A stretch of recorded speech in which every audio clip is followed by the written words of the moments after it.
Good morning. First, I would like to thank everyone for being here. We are about a week away from crossover. We have some really exciting bills that's coming through the General Assembly.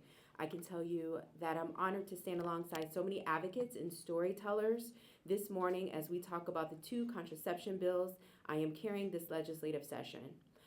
But first, I want to provide background on how we got here. We got here because MAGA Republicans have launched an unprecedented attack on women and our bodies and our freedom. They have gutted Medicaid and the Affordable Care Act, which helped millions of women access contraception across the country at no cost. Then, Trump's bestie on the Supreme Court, Clarence Thomas, wrote in his concurrence in the Dobbs decision that overturned Roe v. Wade that his colleagues should revisit whether or not there should be a constitutional right to contraception. Let's be clear. We know that the rate of women going to institutes of higher learning, to attaining seats on boards, to thriving in our communities is all because of the freedoms that we're able to enjoy because we have the right to contraception. Not only have household incomes increased, but we know that in order for us to control our future, we must be able to control when, if, and how we start a family. And that is directly related to whether or not we have a right to contraception. So a right means nothing if we don't also have access. So access is also extremely important. And so I'm proud to stand alongside reproductive justice advocates to fight back against this attack on our bodies by ensuring we, one, protect the right to obtain contraception, and two, make it affordable. Senate Bill 596, and I'm proud to continue the work of our current Lieutenant Governor, Ghazala Hashmi, is carrying the Virginia Right to Contraception Act this legislative session along with Delegate Marcia Price. We have led the charge for multiple years with them to ensure that this bill makes it through the General Assembly, only to have it vetoed by the former Governor Glenn Youngkin. The Virginia Right to Contraception Act is a direct response to the threat laid out, as I just mentioned, and to ensure that doctors have the right to prescribe FDA-approved forms of contraception. I am also excited to carry Senate Bill 361 along with Delegate Josh Thomas, which is the Contraceptive Equity Act. We also have one of the chief co-patrons of the Contraceptive Equity Act here in Delegate Margaret Franklin. And this bill ensures health plans in Virginia offer contraception with no cost share. Having to pay a cost share or a copay can make it access to contraception a barrier, and it can be challenging.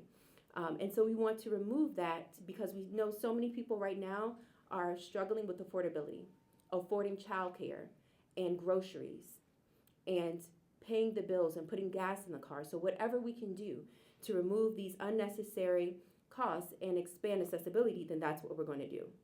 At this point, both of my bills are continuing through the process with the Right to Contraception Act passing the Senate yesterday and the Contraceptive Equity Act working its way through Senate Finance and Appropriations Committee. This progress is thanks to the group standing alongside me today who have worked diligently and relentlessly to ensure that these common sense, practical, pragmatic bills make it through the General Assembly and onto the governor's desk, where I'm confident that as a mom, as a woman, that she will sign these bills. So with that, I will introduce Dana Singinger from Americans for Contraception. Thank you.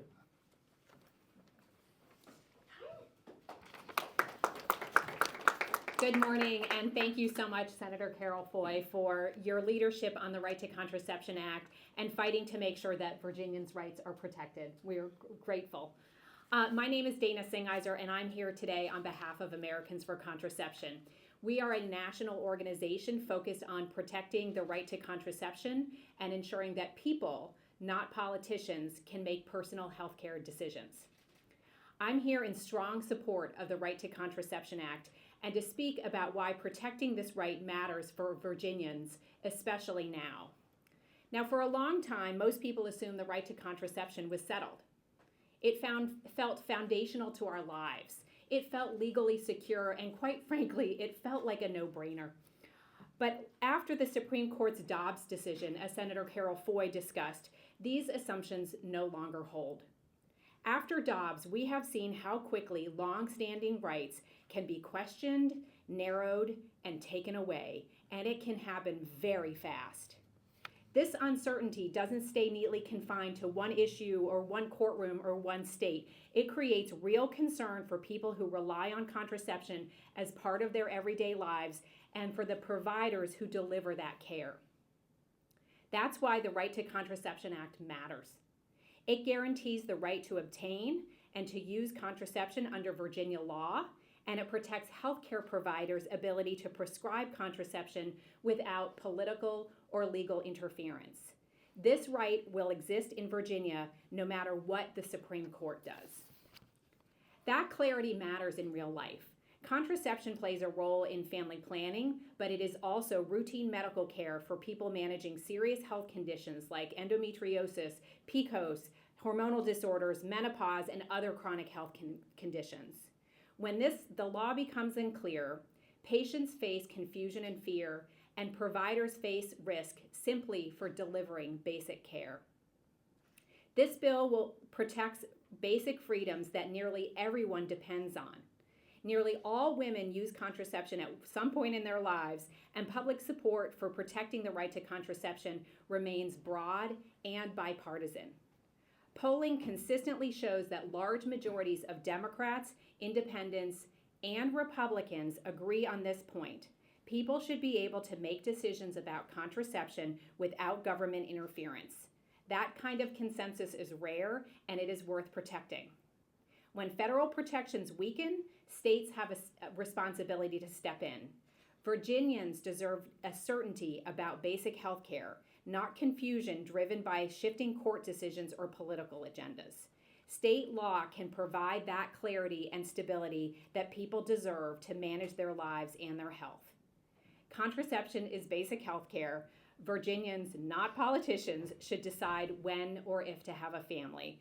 The Right to Contraception Act provides the clarity and protection that this moment calls for. With that, it is my pleasure to introduce Tarina Keene, Executive Director of Repro Rising.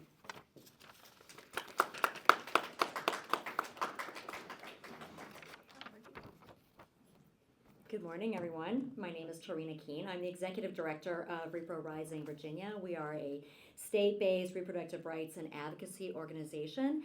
It is our mission to ensure that people have the ability to decide if, when, how, and with whom to start or grow their families without political interference. I'm happy to be standing here today alongside reproductive rights champion, Senator Jennifer Carroll Foy, and our other members of the legislature, my repro advocacy partners, our storytellers, and providers in support of the Contraceptive Equity Act and the Right to Contraception, both of which are critical to the health and freedom of Virginians.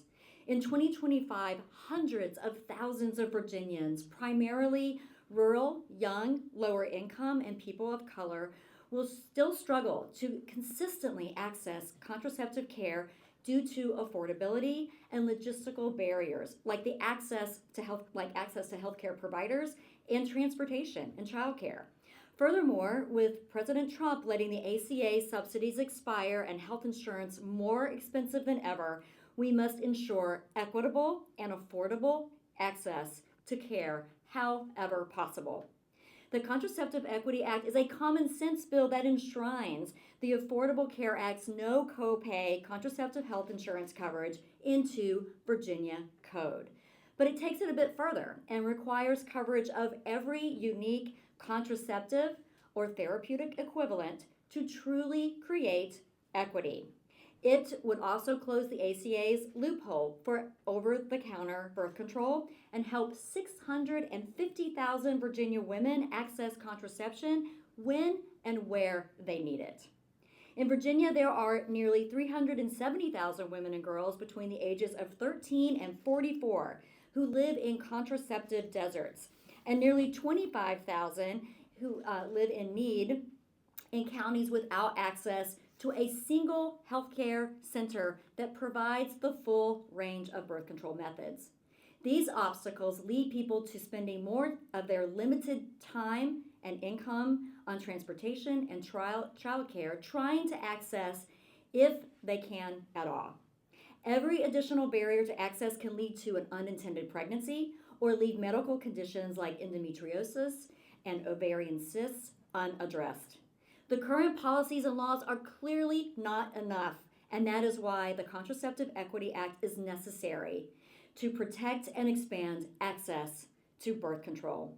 Birth control is not only popular and used by the vast majority of people of reproductive age, but birth control has been deemed one of the greatest maternal health care advances of the 20th century and has dramatically increased women's economic and educational advancements. Access to contraception is essential reproductive health care. It leads to gender equity, and it also leads to healthy families. Without no copay contraceptive coverage, these effective methods of birth control are out of reach for many Virginians. Everyone should have access to the full range of health care, regardless of their income or where they live. I'm so grateful again for all of the patrons that have covered both of these bills, and I also just want to go ahead and bring up my colleague, Kenda Dania, with Birth and Color. Thank you so much.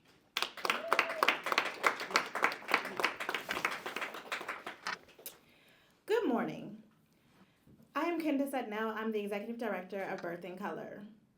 I stand here with a woman of courage, conviction, and one of Virginia's fiercest champions for reproductive justice, Senator Carroll Foy. When we talk about leadership, we are not talking about comfort. We are talking about courage, and she has shown it. Birth and Color is an organization that is committed to reproductive justice in the Commonwealth. And let me be plain. There is no reproductive justice without bodily autonomy. There is no bodily autonomy without economic justice. And there's no justice when politicians decide they know better than women that is best for our lives. We are here because freedom must be defended in every generation. Every day, our Doula Collective works with families across Virginia. We see firsthand how essential access to contraception is. Contraception is not a luxury. It is not a privilege. It is a matter of dignity. It is a matter of power. And it is a difference between planning your future and having your future planned for you. This is why we are fighting for the Right to Contraception Act and the Contraception Equity Act. The evidence is undeniable. Restrictions and bans on contraception fall hardest on women of color and low-income women. When access is limited, it is Black women, brown women, working women who pay the highest price. These bills would ensure that the right to contraception cannot be denied in Virginia. They would require insurance plans to cover contraception without cost sharing, including over-the-counter options, because freedom that you cannot afford is not freedom at all. Contraception allows our clients to decide if and when their families grow. It allows them to pursue education, build careers, and shape their own destinies. And we are making sure the General Assembly hears our voices loud and clear. Our bodies are not bargaining chips. And let us be honest about the moment we are in. We have seen what happens when the fundamental rights are stripped away, as they were when Roe.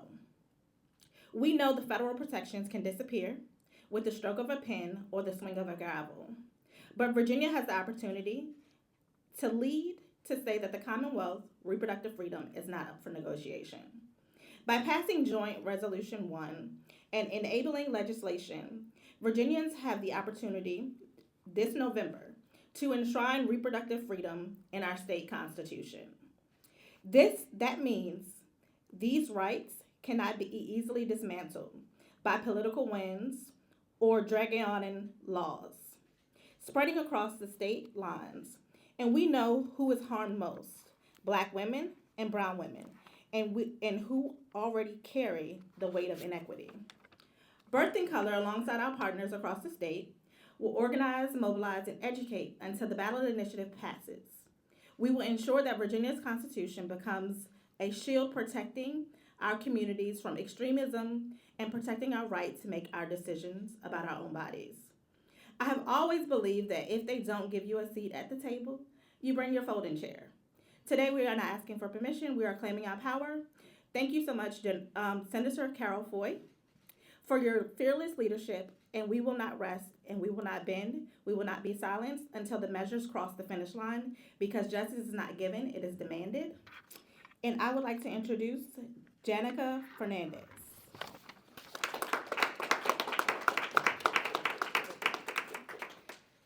Good morning. My name is Janica Fernandez, and I'm from Chesterfield County. I'm a storyteller. Thank you so much, Senator Carroll Foy, for having me today and being a champion for our right to contraception. Birth control should not be a privilege. It should be a right. I own and operate 2 businesses with my husband, one of them being a mental health company.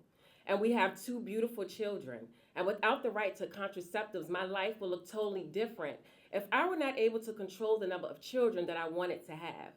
The right to choose and plan has helped me be responsible and accountable for my body.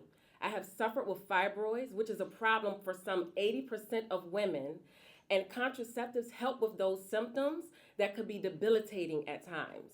With contraception being a need, I almost lost my breath when I saw the amount of $486.32 that my insurance did not cover.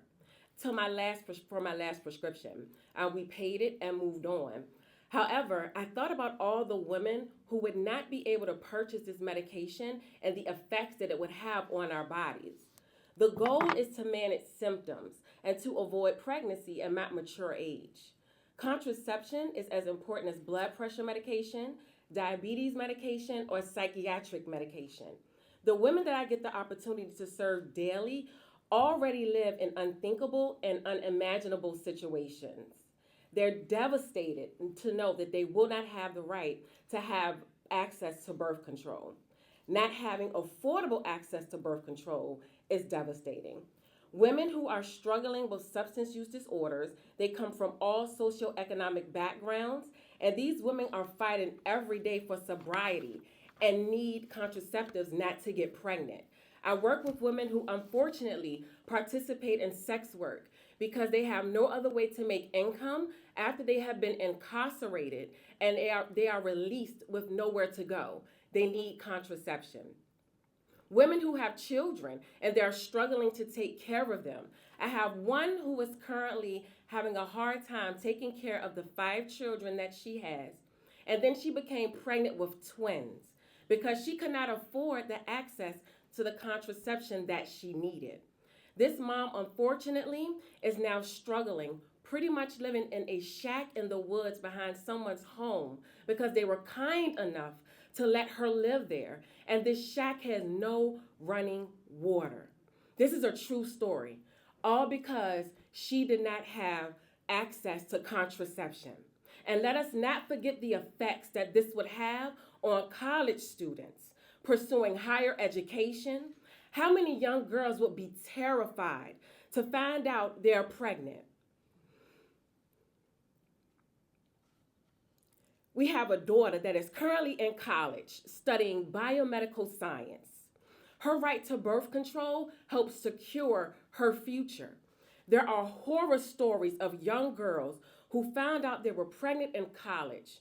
They could not bear the weight or the shame of telling their parents, so they had to find a way to get an abortion, some of them afflicting self-harm, because the fear of that one decision could change the course of their lives forever.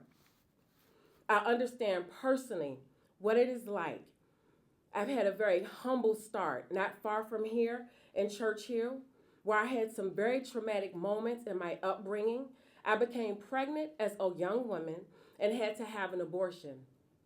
I wish I'd had access to contraception so I wouldn't have to make the choice between my career that I wanted to pursue and putting my child in the same environment that my mother had to fight so hard to keep us out of, all because I did not have contraception.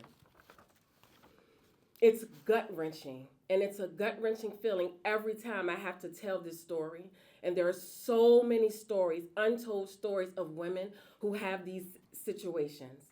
Realizing how close we were to not having contraceptives as a right for all women to control their bodies is terrifying. I can rest well knowing my daughter has a right to choose, and so do the countless women that need this.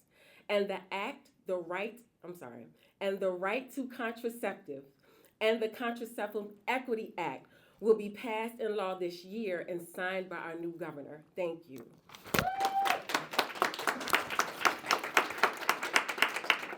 I will now turn it over to Kenya Harrell Perez. Thank you so much. Good morning, members of the press, legislators, advocates, storytellers, providers, and all other guests in this room right now. Most importantly, to our fiercest champion who has worked with us for several years on so many pieces of valuable legislation, Senator Carroll Foy. My name is Kenya Harrell Perez, and I serve as the Virginia State Manager for the National Latina Institute for Reproductive Justice. And I'm here to speak in support of not just the Right to Contraception bill, but also the Contraceptive Equity Act. We need to protect and expand access to birth control to ensure that we can take care of ourselves and our families with dignity. As an organization that works to achieve reproductive justice at the Latina Institute, we believe that everyone should have access to the full range of sexual and reproductive health care, regardless of their income, age, race, disability, immigration status, or whatever state they call home. When people can make decisions that are best for their lives, families thrive and build communities where each of us can participate with dignity and equity. Latinas face persistent barriers that rob us of the tools that we need to stay healthy, make decisions about whether and when to become parents, and raise our families with that dignity and safety. Over-the-counter access to birth control would greatly reduce the barriers that prevent our communities from getting the care that they need. Research shows that requiring a prescription makes it harder to get and consistently use birth control pills. Many Latinas can't get to a healthcare provider for a prescription because of barriers due to transportation, time, and cost. These barriers are especially difficult for people living in rural communities.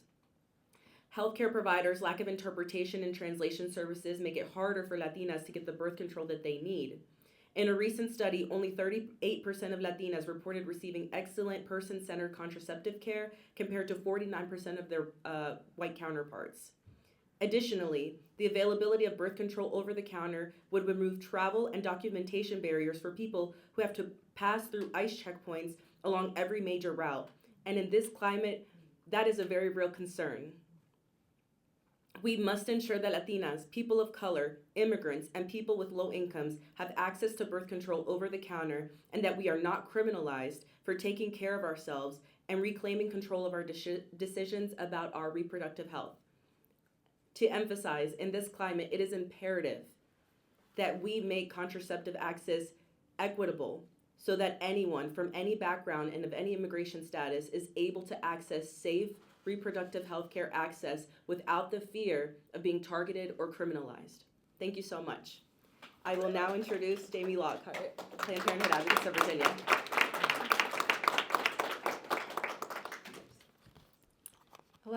Hello everyone, and thank you, as others have said, to Senator Carroll Foy for inviting us to speak today.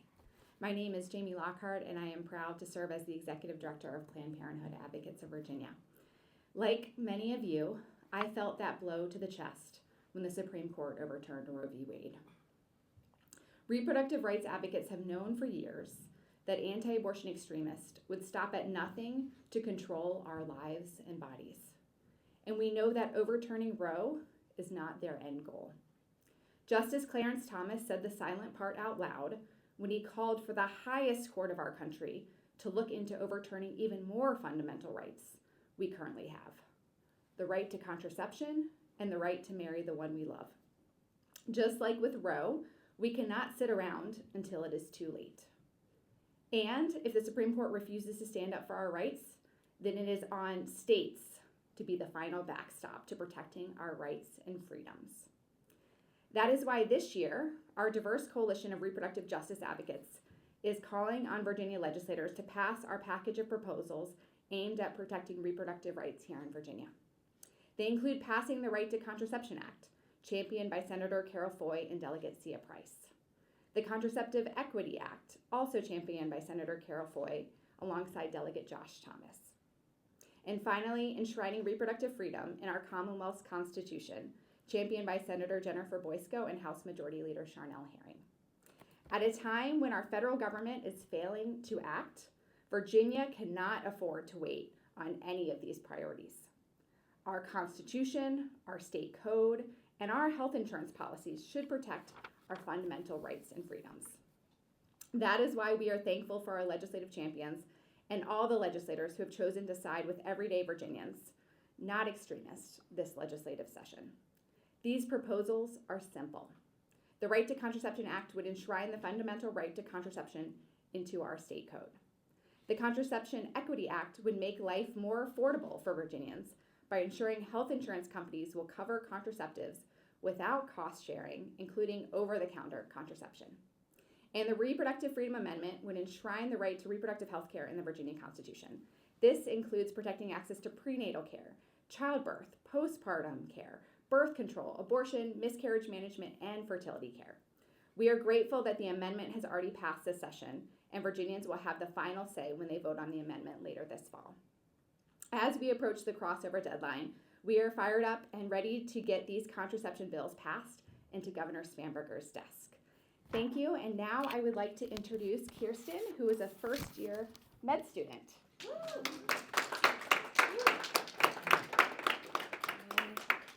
Good morning. My name is Kirsten Griffin. I am a first-year medical student and a future practicing physician in the state of Virginia.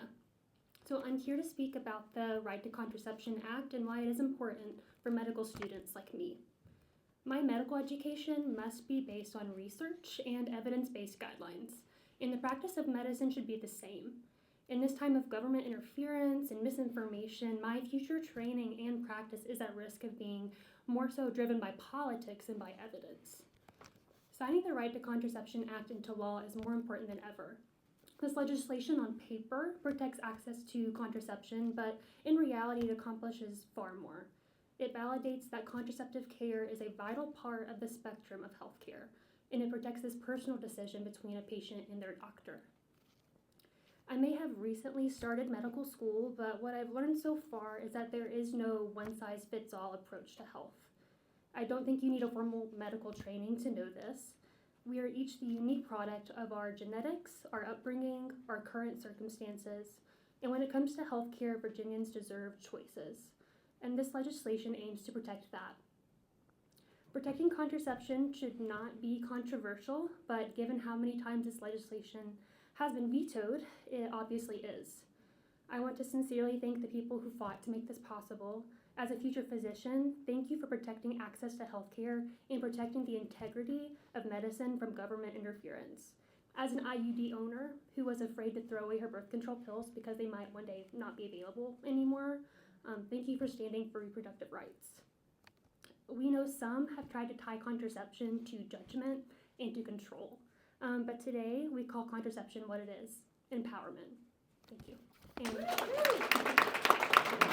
I'd like to turn it back over to Senator Carroll Foy.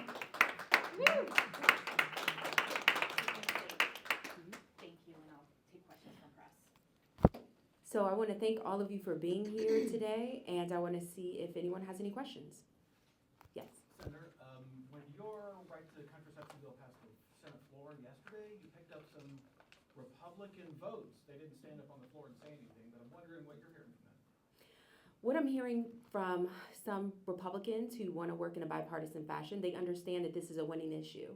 They understand that there is, from the federal government, a war that's been waged against women, and they see that Democrats are the foot soldiers fighting for their freedom, and we will stand fast to ensure that all women and girls are protected.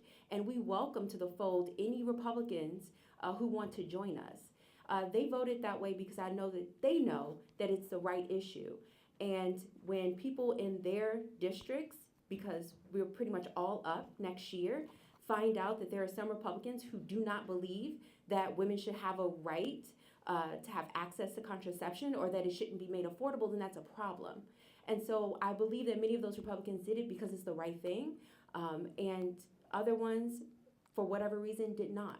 And they will have to answer to that in their communities when girls and women ask those questions as to why are you impugning or infringing on my rights. Any other questions? No? Well, I have another question. Yes. So you mentioned the right to contraception specifically, and maybe even the other one, that it had previously been vetoed by Governor Youngkin. Is it true? Were they both? Yes, that is correct. So what are you hearing from Governor Spammer? Are you expecting her to sign both of those? I can't speak for the governor, but I can say that from our conversations and just knowing who she is as a fabulous, fantastic woman and a leader in our community who's always been on the right side of this issue and supported by Repro Rising and Planned Parenthood and a number of other organizations, that she is in support of these bills and that I'm confident that she will sign it. And we're going to do our absolute best to send it to her desk as soon as possible. Yes. I'm not a reporter, but I'm just curious. It's been vetoed several times. Is it controversial? Don't most Virginians support this? Thank you for your question, and you're absolutely right. This is not controversial. This is a right that's established, and what we're doing is actually codifying it in our Virginia code. And what we're saying is we're running on a message of affordability because we know that the cost of gas and groceries are too high, and so is childcare and healthcare. So Democrats have made it an issue to ensure that we're driving down the costs for as many working families as possible and making contraception affordable to everyone to get rid of the co-pays and cost sharing is just one way that we're doing that. We know that there's a pink tax. There's a tax that women pay just to exist, whether we're paying more for laundry, whether we're paying solely for childcare, whether we're paying for contraception to decide when, if, and how we start a family and to have the freedom to make those choices about our bodies. So this just goes farther in order to ensure that our freedoms and our power is not taken by the government. Time for a photo? Yes, let's do a photo. All right, Mark, can you tell the speakers where to stand?